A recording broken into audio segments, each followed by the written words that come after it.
అంటే మనకు విడ్డూరంగా అనిపిస్తుంది. వాళ్ళు ప్రాణాయామ ప్రక్రియ ద్వారా ఉచ్ఛ్వాస నిశ్వాసాల వేగాన్ని తగ్గించారన్నమాట. అందుకని ధ్యానయోగ మార్గంలో ప్రాణాయామం ఆధారంగా ప్రధానంగా యోగ మార్గంలో ఉచ్ఛ్వాస నిశ్వాసాలను అదుపు చేసి పొదుపు చేసుకునే పద్ధతి ఉంది. అలా చేసినప్పుడు మాత్రమే కుండలిని శక్తిని కదిలించడానికి వీలవుతుంది. అలా కుండలిని శక్తి కదిలినప్పుడు మూలాధారం నుంచి బయలుదేరుతుంది. ఏదైనా ఒక చోటు నుంచి మరో చోటుకి ప్రయాణం చేసేప్పుడు రకరకాల మజిలీలు ఉంటాయి కదా, మధ్యలో కొన్ని స్టేషన్లు ఉంటాయి కదా. ఈ మూలాధారం నుంచి బయలుదేరి ఎక్కడికి వెళ్ళాలి అంటే బ్రహ్మపట్టు, బ్రహ్మరంధ్రం, మాడుపట్టు అంటాం మనం. ఈ ప్రదేశానికి వెళ్ళాలి. దాని పేరు సహస్రారము యోగశాస్త్రంలో. అది 1000 అంచులు కలిగిన పద్మం వలె ఉంటుంది అని చెప్పారనమాట. పద్మం వికసిస్తే ఎంత బాగుంటుందో అక్కడ జ్ఞానం కలిగితే ఆ విధమైన వికాసం పైన కలుగుతుందన్నమాట. ఇది కలగాలంటే ఇక్కడి నుంచి ప్రయాణం జరగాలి. ఆ ప్రయాణ మార్గాన్ని వివరించే శ్లోకం ఇది.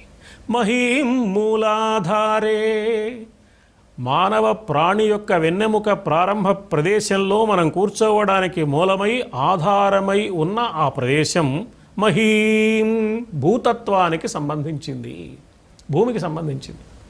ఈ మూలాధారానికి అధిపతి గణపతి. అందుకే ఒక్క గణపతి పండుగ నాడు మాత్రమే పచ్చిమట్టితో వినాయకుడు బొమ్మ చేసి పూజ చేస్తాం.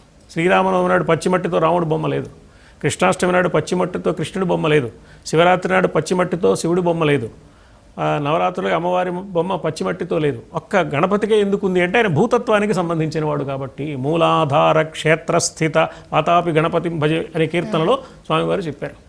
అందుకని మూలాధారం గణపతికి ఆధారమైన ప్రదేశం. అది మట్టి తత్వానికి సంబంధించింది, భూతత్వానికి సంబంధించింది.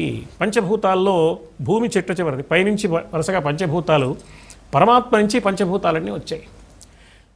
ఏతస్మాదాత్మనః ఆకాశ సంభూత, పరమాత్మ నుంచి ఆకాశం పుట్టింది.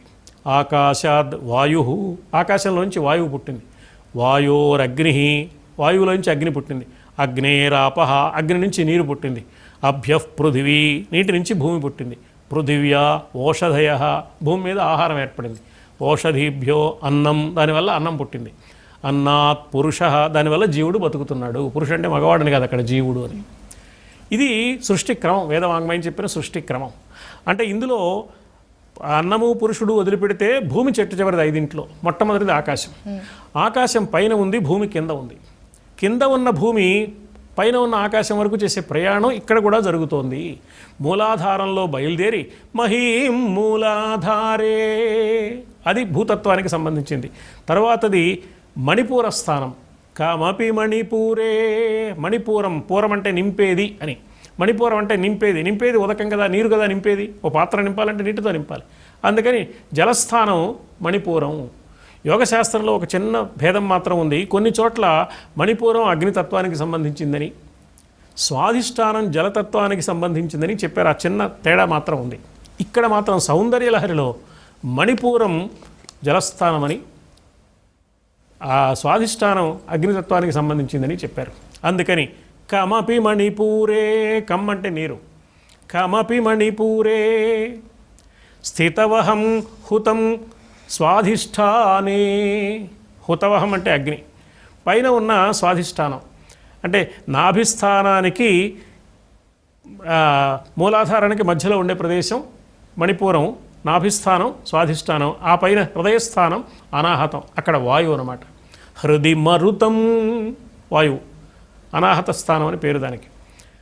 ఆ పైన ఆకాశముపరి కంఠ ప్రదేశం, అంటే మన వెనకాల వెన్నెముకలో నుంచి వరుసగా ఇది ఊర్ధ్వ దిశగా కంఠం వరకు ప్రయాణం చేస్తోంది.